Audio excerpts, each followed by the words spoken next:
하나님께서 오늘 우리에게 주시는 말씀은 히브리서 10장 5절에서 7절까지 두 번째 나눔의 시간입니다. 5절에서 7절까지 제가 봉독합니다.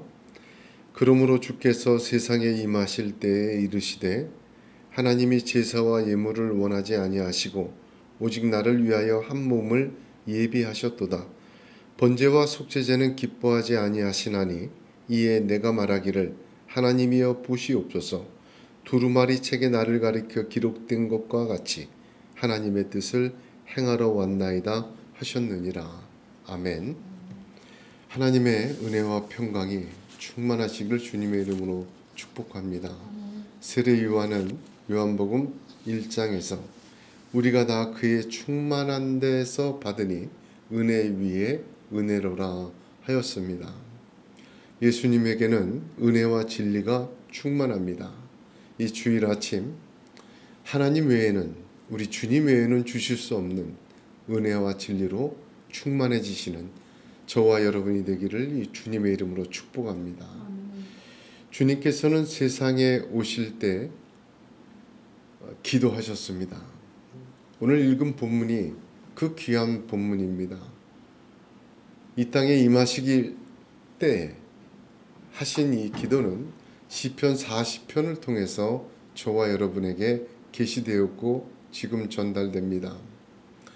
주님의 이 기도문은 한마디로 순종의 기도였다, 그렇게 정의할 수가 있습니다.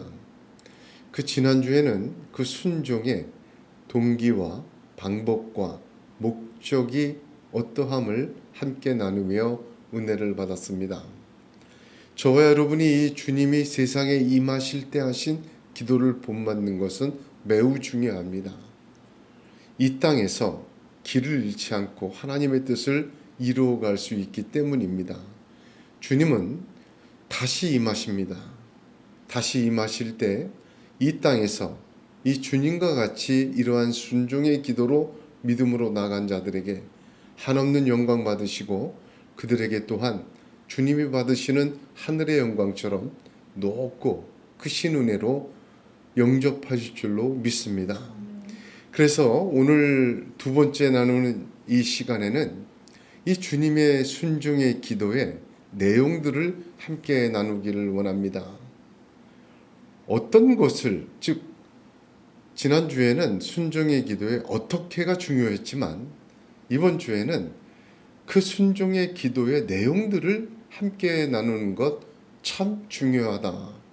하나님께서 묵상하고 기도하는 가운데 그렇게 보여주셨습니다.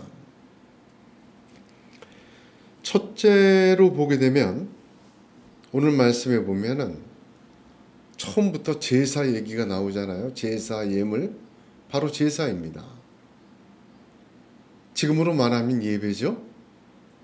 하나님은 제사와 예배에 대하여 순종하셨습니다.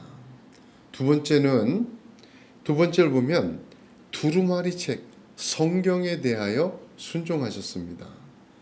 세 번째는 하나님의 뜻에 대하여 순종하기를 기도하셨습니다. 그러니까 예수님이 세상에 처음 임하실 때에 기도하시고 오셨는데 그 기도의 내용은 무엇이냐? 예배와 성경과 하나님의 뜻이다. 이 세 가지를 보면요, 이 세 가지만 가지고도 소책자 하나는 쓸 것 같습니다. 그 내용들을 함께 살펴보면서 저와 여러분이 순종이 무엇에 대하여 순종해야 하는가, 깊이 성령께서 가르쳐 주시고 또한 새겨주시는 은혜가 있기를 소망합니다. 여러분, 식물을 보면 크게 뿌리와 줄기와 또한 열매로 나눌 수가 있지 않습니까? 신앙을 보게 되면 신앙의 뿌리는 무엇인가 보게 되면 믿음이다, 그렇게 말할 수가 있습니다. 그러면 신앙이라는 나무의 줄기는 무엇인가? 저는 순종이라고 생각합니다. 그 순종의 줄기에 수많은 가지들이 뻗어나와 꽃과 열매와 아름다운 잎들을 맺는 것입니다. 순종이 믿음의 뿌리에서 자라납니다. 그 순종이라는 줄기에는 수많은 가지들이 뻗어나오죠. 그 가지들이 뻗어나와 결국은 아름다운 거룩한 나라, 거룩한 나무, 그리스도의 장성한 분량에 이르게 되는 것입니다.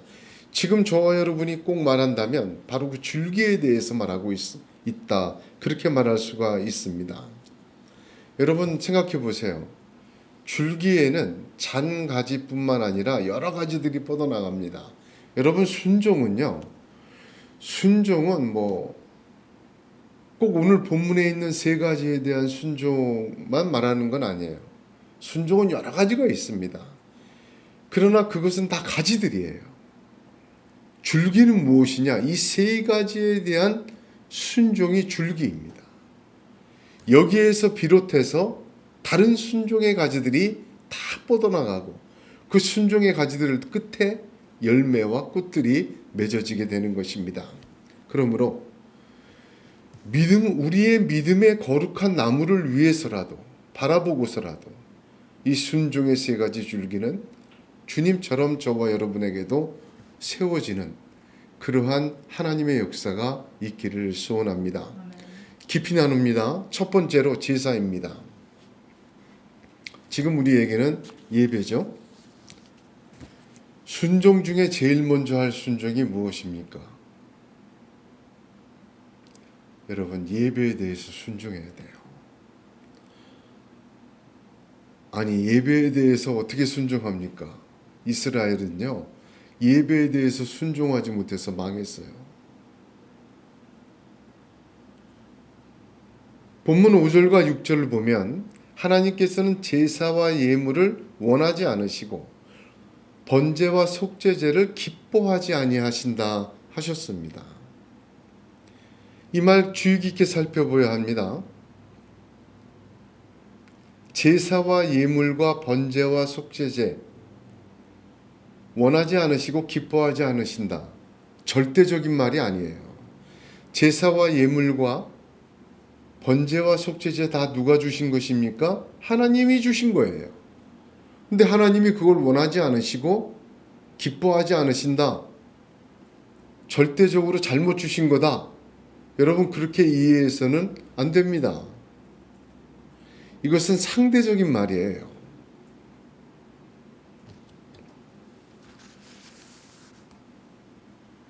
성경에는요, 하나님의 언약이 아주 중요한 언약이 7가지 정도 등장해요. 그래서 성경 전체를 언약으로 구분하는 책도 있습니다. 아브라함과 맺은 언약 아시죠? 그 다음에 우리가 주의 깊게 봐야 될 언약은 노아의 언약이에요. 홍수로 심판하신 후에 노아와 맺은 언약은 무지개 언약이다. 무지개는 표징이었죠? 언약의 내용은 뭐냐면 보존 언약이다. 왜냐하면 더위와 추위와 심음과 거둠이 끊어지지 아니하고 물로 심판하신 것을 후회하셨고 다시는 물로 심판하지 않겠다. 끝까지 하나님 나라 올 때까지는 절대로 다시는 심판하지 않겠다고 약속하셨어요. 보존 언약입니다. 그래서 지금도 이렇게 우리가 살고 있죠. 그런데 창세기 8장 9장을 보면 이 보존 언약하기 전에 노아가 방주에서 처음 나와서 한 것이 무엇입니까? 정결한 제물을 잡아 제사를 드렸어요. 하나님께서 그것을 흠양하시고 물로 심판하신 것을 후회하셨어요. 모든 언약은 제사와 예물을 통해 이루어지고 맺어졌습니다. 그래서 시편에서는 그들은 제사로 나와 언약한 자들이다 그러지 않았습니까? 제사와 예물, 번제와 속죄제를 원하지 않고 기뻐하시지 않는 것이 아니에요. 핵심은 이겁니다. 누가 드리는가에 따라 달려 있어요. 너무 중요한 말이죠. 여러분, 구약 전체를 한번 보십시오. 예배에 실패한 이스라엘이 망합니다. 이사야, 예레미야, 에스겔, 호세아 다 계속해서 하나님이 선지자들을 그들에게 보내요. 그들에게 보내서 뭐라고 얘기합니까? 돌아오라. 돌아오라. 대표적으로 그 선지자들의 말을, 구약의 전체를 대표적으로 하면 이사야서 1장 13절을 꼽을 수 있습니다. 헛된 재물을 다시 가져오지 말라. 분향은 나의 가증이 여기는 바요. 월삭과 안식일과 대회로 모이는 것도 그러하니 성회와 더불어 아울러 악을 행하는 것을 내가 견디지 못하겠노라. 이게 다 모든 선지자에 대한 하나님의 말씀이에요. 여러분, 제사와 예물과 번제와 속죄제가 하나님 원치 않으시는 것이 아니에요. 하나님은 기뻐 받으시는데 그것을 악을 행하는 것과 함께 드리는 것이에요. 즉 무슨 문제냐? 드리는 자가 문제예요. 우상의 제단과 함께 드리고 우상의 제물과 함께 드리고 하나님이 뜻하고 정해주신 대로 하지 않고 자기 생각, 자기 원하는 대로 자기 뜻대로 드렸어요. 견디지 못하겠노라 했어요. 성회와 아울러 악을 행하는 것을 내가 견디지 못하겠노라. 예수님께서는 요한복음 4장 23절에서 아버지께 참되게 예배하는 자들은 영과 진리로 예배할 때가 오나니 곧 이때라. 아버지께서는 자기에게 이렇게 예배하는 자들을 찾으시느니라. 누구를 찾습니까? 예배하는 자들을 찾아요.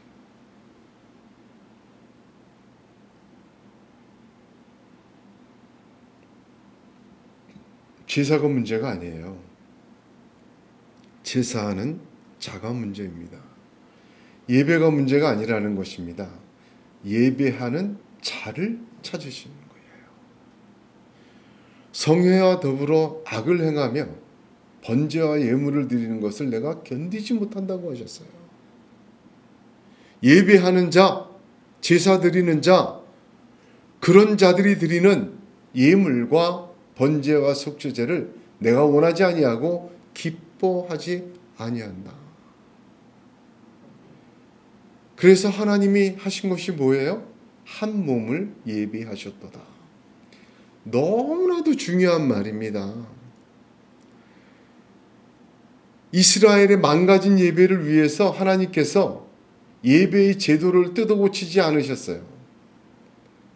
예배의 제도 위에 참되게 예배드릴 수 있는 장치를 더하지 않으셨어요. 예배의 제물 중에 이런 것들은 빼고 이런 것들은 첨가하라고 내용을 풍성하게 바꾸지도 않고 덜하게 빼지도 않으셨어요. 여러분, 예배는 예배하는 자가 문제입니다. 제사는 제사 드리는 자가 문제였습니다. 하나님이 원하고 원하시는 것은 한 몸, 그렇죠? 한 몸을 예비하셨어요.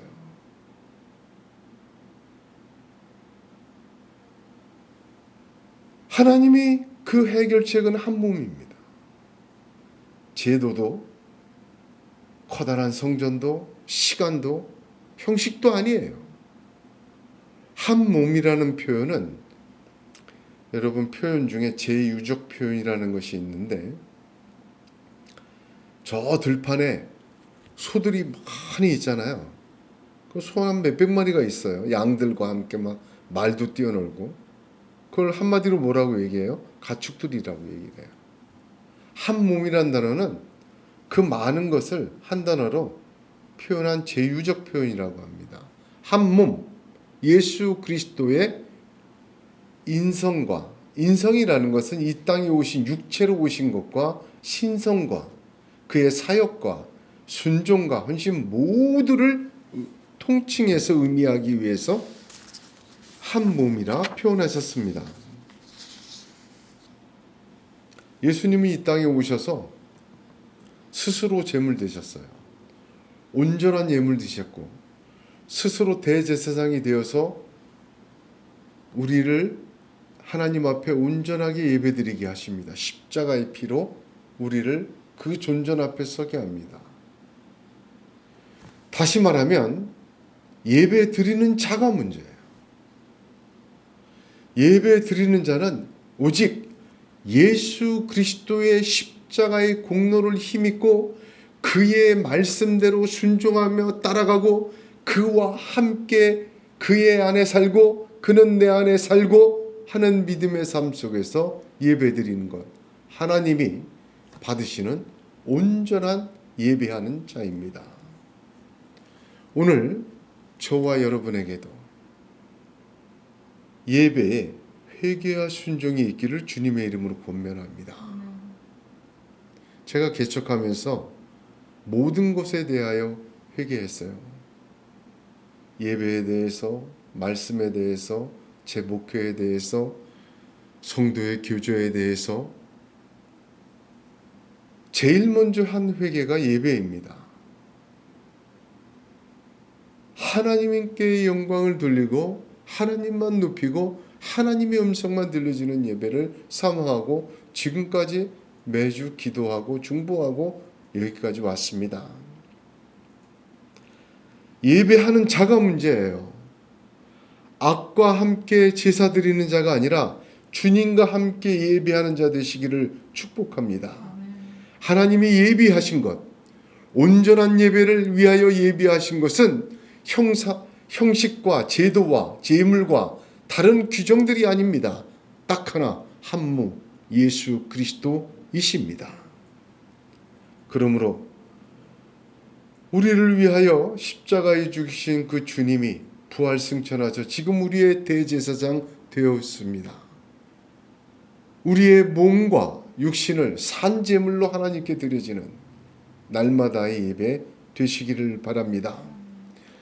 예수님과 합하여 예배하는 자, 하나님을 예배하는 자, 형식적인 예배, 내 편의와 사정에 맞는 예배, 내가 정한 한도와 순도의 예배, 사람의 모임의 공동체와 잔치의 예배, 하나님을 영화롭게 하지 않고 사람의 영광과 기쁨과 위로를 전해주는 예배, 주님과 동행하지 않고 사람과 동행하고 세상과 동행하고 세상을 쫓아가는 예배, 여러분 그것은 버려야 합니다.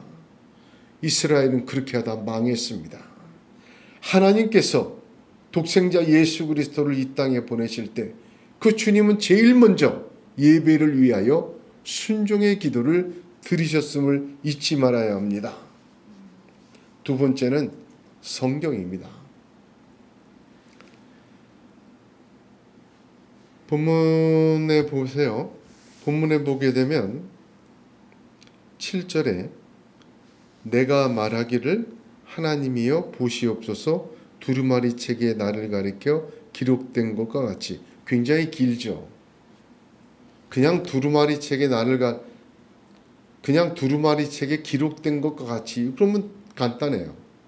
근데 여기 굉장히 많은 단어들을 붙였어요. 하나하나가 엄청난 성령의 가르치심이 있습니다.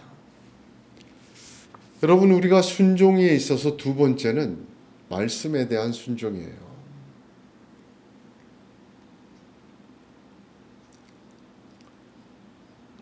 예수님은 이렇게 기도하고 오셔서 실제로 요한복음 5장 30절에 이렇게 고백하십니다. 내가 아무것도 스스로 할 수 없노라.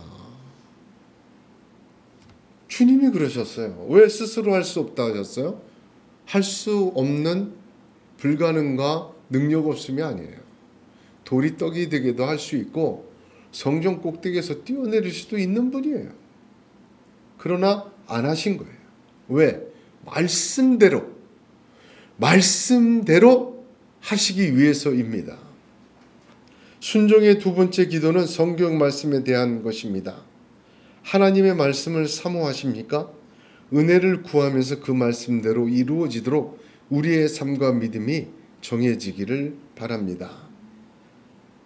광야를 헤매던 이스라엘 백성이 여호수아를 대장 삼아 가나안에 들어갈 때 하나님께서 여호수아에게 주신 것은 칼과 창이 아닙니다.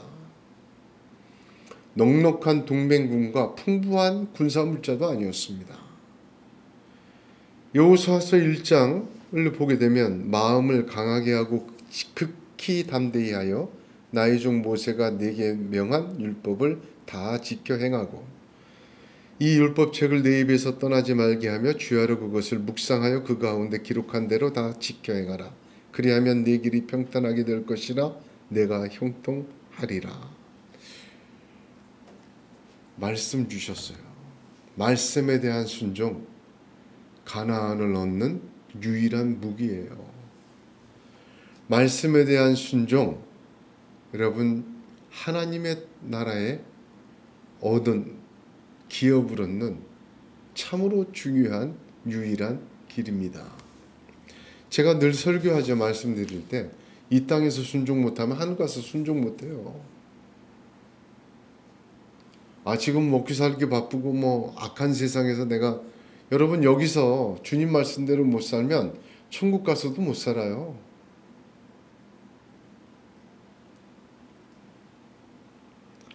하나님의 백성은 하나님의 말씀 성경대로 이 땅을 살아내야 합니다. 예수님이 그렇게 하심으로 몸소 본을 보이셨어요. 여러분, 저와 여러분의 남은 인생이 이 땅에서 천국을 얻는 두루마리 책을 실천하는 기회가 되시기를 축복합니다. 하나님의 말씀의 순종에 대하여 오늘 본문은 여러 가지 단어들을 붙였어요. 왜 붙였는가? 말씀에 대한 순종에 세 가지 중요한 포인트를 가르쳐 주시기 때문입니다. 첫 번째로 보게 되면요, 말씀에 대한 순종은 보시옵소서가 첫 번째예요. 어쩌면 이렇게 성령께서 정말 정확하신지요. 오늘 본문 보세요. 내가 말하기를 하나님이여 보시옵소서 이렇게 시작하잖아요. 이 보시옵소서라는 말은요, 무슨 뜻이냐? 주목하다는 뜻이에요. 하나님, 나를 주목해 주세요. 그 뜻이에요. 말씀을 따라 이 땅의 삶을 사는 거는요, 하나님 앞에 사는 거예요. 무슨 말이냐? 내가 말씀을 따라서 그대로 순종한다고 누가 박수 안 쳐줘요. 내가 말씀을 따라 산다고, 말씀대로 산다고 누가 봐주셔야 돼요? 하나님이 보아주시는 가운데 그렇게 하는 거예요. 하나님과 나와의 문제라는 거예요. 말씀 따라 사는 건. 어떠한 핑계도 대지 마세요. 어떠한 변명도 하지 말아야 합니다. 하나님 말씀대로 이 땅을 살아내는 것은 하나님 보시기는 나와 하나님과의 관계입니다. 성경대로 산다고 말하면서 교회들마다 이렇게 홈페이지 이런 거 보면 말씀이 충만한 게 말씀대로 되어지 참 그렇게 적어요. 그러면서 왜 그렇게 안 해요? 많은 이유들을 갖다 붙입니다. 성경대로 살려고 하면서 사람의 눈치를 보고 세상의 눈치를 보고 세상 초등학문의 길에 비추어서는 안 되는 거예요. 하나님 앞에서 그렇게 하는 것이에요. 삭개오가 뽕나무에 기어 올라가서 예수를 만납니다. 사람이 너무 많아 못 만났어요. 뽕나무에 올라가는 게 내의가 없었던 그 시절에 얼마나 참 점잖지 못하고 자기 체면 자기 모든 것 다 버린 행동인지, 뽕나무 올라갔다는 것 자체가 모든 것 던져버리고 예수 꼭 봐야 되겠다 그 마음이었어요. 주님이 그걸 보시고 그의 집에 들어가십니다. 들어가자마자 삭개오가 이렇게 말을 해요. 주여 보시옵소서. 성경 누가복음 19장을 보면 삭개오가 서서 주께 여짜오되 주여 보시옵소서. 주님이 봐달라는 거야. 내가 세리로 지금 살고 있지만 다른 사람 몰라줘도 괜찮아요. 뉘게나 토색한 것이 있으면 사배나 갖고 내 소유의 절반을 가난한 자들에게 주겠습니다. 이거 율법에 기록된 거예요. 누가 봐주시면 돼요? 주님만 봐주시면 돼요. 말씀대로 하는 것은 어떻게 해야 돼요? 하나님 보시옵소서 하고 하는 거예요. 여러분, 이게 흔들리면 절대로 말씀대로 못합니다. 성경대로 하자, 성경 말씀대로 살자, 좋은 이야기입니다. 그런데 그것은 하나님께 보여지는 것입니다. 예수님께서 마태복음 6장 6절 산상수훈에서 너는 기도할 때 내 골방에 들어가 문을 닫고 은밀한 중에 계신 내 아버지께 기도하라. 은밀한 중에 보시는 내 아버지께서 갚으시리라. 은밀한 중에 보시는 하나님, 성경대로 하는 사람들 보십니다. 은밀한 중에 보시고 갚으세요. 할렐루야. 그래서 이 두루마리 책에 기록된 것이라는 단어에 이렇게 많이 붙였어요. 내가 말하기를 하나님이 보시옵소서. 성경대로 말씀에 따라 순종하는 것, 보시옵소서가 처음이에요. 두 번째는 나를 가리켜라고 얘기를 했습니다. 나를 가리켜 기록된 것이라고 얘기했어요. 얼마나 중요한 말인지 모릅니다. 예수님은 요한복음 5장 39절에 너희가 성경에서 영생을 얻는 줄 생각하고 성경을 상고하거니와 이 성경이 곧 내게 대하여 증거하는 것이로다 하셨습니다.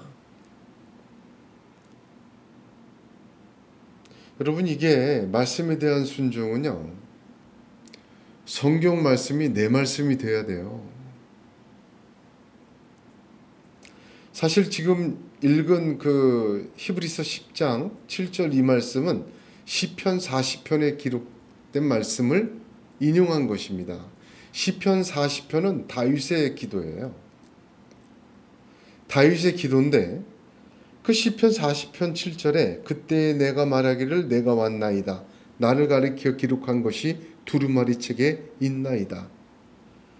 이 위대한 고백, 말씀에 대한 이 고백이 있는 것, 순종입니다.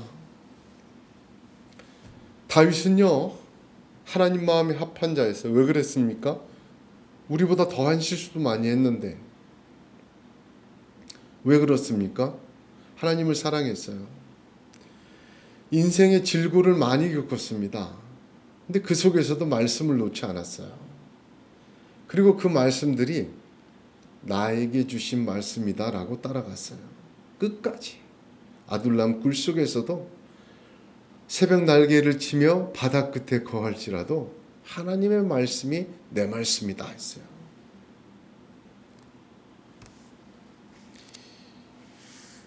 나를 가리켜 기록된 것이 성경입니다. 성경을 읽고 묵상하고 설교를 들으면서 내 이야기와 같다라고 생각한 적이 있으십니까?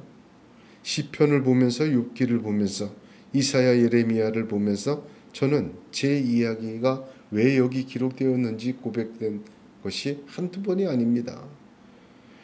또한 광야에서 실패하고 죄짓는 이스라엘 이야기, 홍해를 마른 땅을 건넌 후에 일주일 만에 금송아지 만든 이야기가 바로 내 얘기요 우리 얘기라고 고백하게 되며 고래 뱃속에서 회개하는 요나가 바로 내 모습이며 여리고에서 붉은 줄을 성벽에서 내리는 라합의 믿음의 그 붉은 줄이 내 믿음이기를 소원하기도 합니다.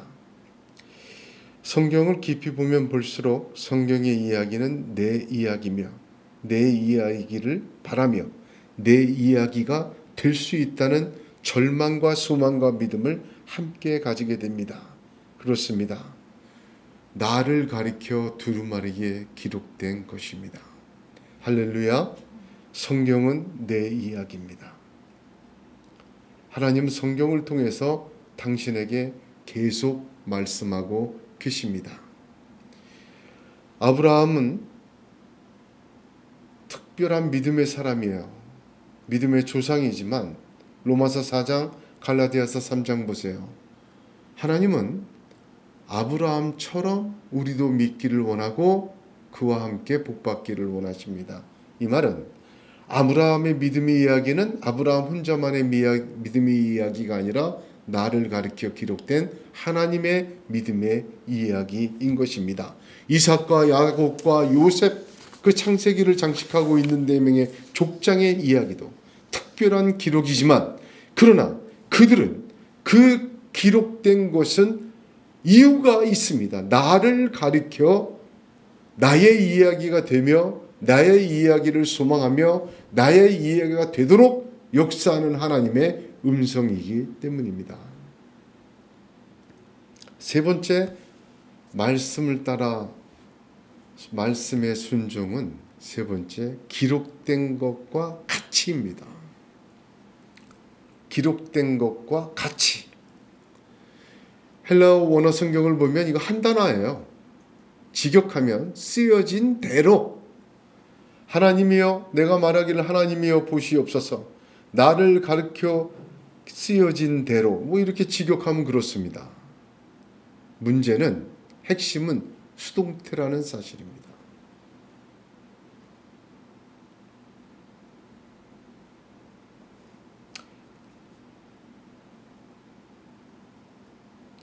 한 몇십 년 전에 서울의 제일 큰 교회가 사도행전을 이어가자. 사도행전을 이어가자. 그래서 액트 뭐 이렇게 붙여서 한 장 더 붙이는 걸 봤어요. 좋은 믿음의 이야기지만 여러분, 미묘한 차이가 있어요. 성경은 쓰여진 대로입니다. 무슨 말입니까? 수동태입니다. 내가 다 이해하지 못하거나 받아들이지 못해도 쓰여진 것이에요. 누구에 의해서? 하나님에 의해서. 누구의 이야기로? 바로 저와 여러분의 이야기로. 어떻게? 하나님 보시는 앞에서 믿음으로 살 수 있도록 쓰여진 것. 여러분, 성경에 대하여 수동태가 되시기를 주님의 이름으로 축복합니다. 말씀에 대해서 능동태가 되려는 시도가 너무 많아요. 사람의 생각과 자신의 환경과 자신의 기준과 자신의 감정과 자신의 지식의 수준에 따라 성경을 능동적으로 해석하고 능동적으로 적용하고 능동적으로 가감하시는 분들이 있습니다. 여러분, 이건 안 됩니다. 이 자그마한 불은 성경 전체 두루마리를 불질러 버려요. 어쩌면 소위 말씀 묵상이라는 것에도, 그 속에 적용이라는 것도 이 성경을 수동태가 아니라 능동태로 만들어버리는 심각한 우리에 빠지는 것을 보게 됩니다. 성경은 수동태입니다. 쓰여진 대로 나를 말씀에 적용하는 것이 아니라 말씀에 나를 적용시키는 것입니다. 기록된 것과 같이 말씀이 나를 수동태로 역사하시도록 순종하는 것입니다. 예수님의 두 번째 순종의 내용은 말씀이었어요. 이 말씀에 대한 순종을 하나님 보시옵소서, 나를 가리켜 기록된 것과 같이라는 말씀을 통해 어떻게 무엇을 말씀에 대한 순종을 해가야 될지를 구체적으로 가르쳐주고 계십니다. 자, 이제 마지막으로 세 번째, 예수님의 순종의 기도의 내용 세 번째는 하나님의 뜻입니다. 예배가 처음이요 시작입니다. 이 순서도 너무 중요해요. 순서도 그냥 순서가 아니에요. 나중에 또 말씀드리겠습니다만 두 번째가 말씀이에요.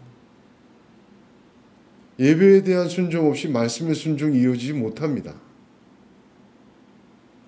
다음 주에 한 번 더 말씀드리겠지만 말씀에 대한 순종 없이요 하나님의 뜻 행하는 것 순종 어렵습니다. 사실은 거짓말이에요. 예수님은 요한복음 6장 38절에서 40절에 내가 하늘로서 내려온 것은 내 뜻을 행하려 함이 아니요 나를 보내신 이의 뜻을 행하려 함이라.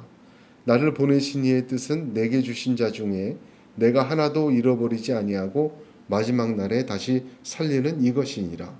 내 아버지의 뜻은 아들을 보고 믿는 자마다 영생을 얻는 이것이니 마지막 날에 내가 이를 다시 살리리라 하시니라. 분명하게 하나님의 뜻을 아셨습니다. 그리고 그대로 그 뜻을 이루기 위하여 죽기까지 순종하셨습니다.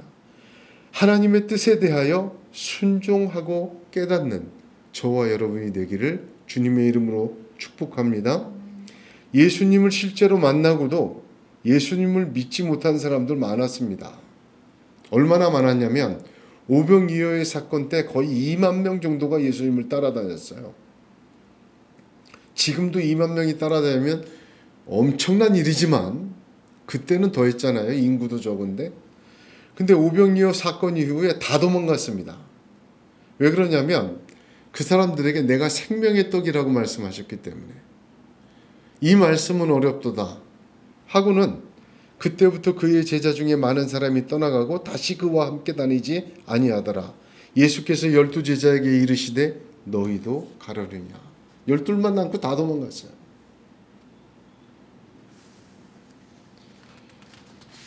예수님 만났다고 기적을 봤다고 성경을 잘한다고 마음속에 감명을 받았다고 구주로 바라보기도 한 자들이 믿지 못하는 경우가 있어요. 왜 믿지 못합니까? 그렇게 따라다니고 기적도 보고 말씀도 듣고 다 했으면서 왜 믿지 못합니까? 그 핵심은 딱 하나입니다. 요한복음 5장 44절에 너희가 서로 영광을 취하고 유일하신 하나님께로부터 오는 영광은 구하지 아니하니 어찌 나를 믿을 수 있겠느냐. 예수를 못 믿는 이유는 이 핵심이에요. 서로 영광을 취하고 사람의 영광 구하면 못 믿어요. 예수는. 아무리 성경을 알고 기적을 보고 체험하고 뭘 다 해서도요. 자기 영광 구하고 세상 영광 구하고 사람 잔치 구하는 자들은 예수님 못 믿어요. 어찌 나를 믿을 수 있겠느냐. 하나님께로부터는 영광 구하지 않으면 하나님 뜻 행하지 못합니다. 그래서 저는 분명하게 좀 강하게 얘기하면 자기 뜻을 세우는 자, 믿는다고 하면서 자기 뜻을 세우는 자, 믿지 않는 자예요. 알고는 있고 말알고는 있지만 믿지 않는 자입니다. 여러분 이게 얼마나 많이 있습니까? 체험이 있어 하늘의 삼층전을 다 봐도 자기 뜻을 세우려는 자, 믿을 수가 없는 자에 믿을래야. 자기는 믿는다고 말하고 이런 능력도 가졌다고 얘기했지만 불법을 행하는 자들아 내가 너희를 도무지 모른다 하셨어요. 주님은 모르시는 사람이에요. 사실 그들은 믿어지지 못하는 사람들입니다. 여러분 여기 중요한 것이 있어요. 하나님의 뜻을 행하는 순종이 없어질 때 믿음은요 불신으로 이어져요. 하나님의 뜻을 행하는 순종이 이어지지 못하면 여러분 예배, 말씀에 대한 것도 계속 갈 수가 없어요. 믿어지지가 않아요. 믿음의 세월이 지나면 지날수록 더 안 믿어져. 왜? 사람의 영광 구하고 자기 뜻 세우려고 하고 자기 영광 구하기 시작하면요. 그 예배도 그 말씀에 대한 순종도 점점 변질되고 타락하게 됩니다. 하나님의 뜻에 대한 순종이 있기를 주님의 이름으로 축복합니다.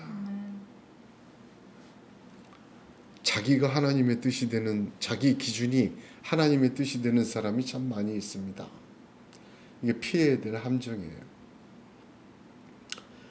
대부분 보면 이 정도면 나는 의인은 못 돼도 믿음 생활 천국 들어가기에 부족한 자기가 스스로 판단 내리는 자들. 하나님의 뜻이 아니라 자기 뜻 세우는 거죠. 여러분 성경에 기록된 하나님께 드리는 예물과 헌물도 마찬가지입니다. 자기를 나타내는 것을 또한 드러내줘요. 서로 영광을 취하게 만들어줘요. 결국 결국 저도 목회하는 평생 목회했지만 결국 변질되기 시작하더라고요. 어느새 도네이션이 되고 자기 영광이 되고 자기 목소리가 되고,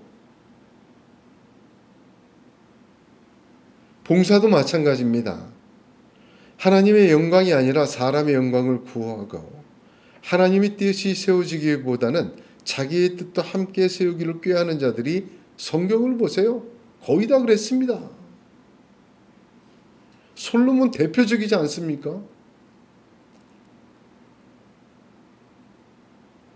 자기 뜻이 관철되는 것이 하나님의 뜻을 세우는 것보다 더 위대한 신앙이라고 생각하게끔 만드는 이 마귀의 속삭임에 귀를 닫아야 합니다. 오늘 우리는 질문하고 회개하고 순종해야 합니다. 하나님의 뜻을 행하는 자들이 되시기를 주님의 이름으로 축복합니다. 예수님은 세상에 임하실 때 이 세 가지에 대하여 순종의 기도를 하시고 순종하셨습니다. 따지고 보면 이 세 가지는 순종하지 못한 것들이에요.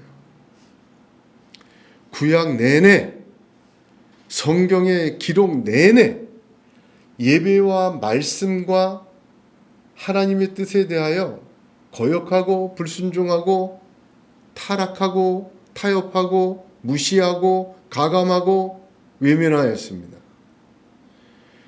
하나님이 당신의 아들 예수 그리스도를 보내셔서 그것을 이루셨어요. 이루시는 길을 열어놓으셨어요. 그게 주님의 가르침이에요. 주님의 삶이에요. 주님과 함께 가는 삶에는 그 하나님의 뜻이 하늘에서처럼 땅에서도 이루어질 줄로 믿습니다.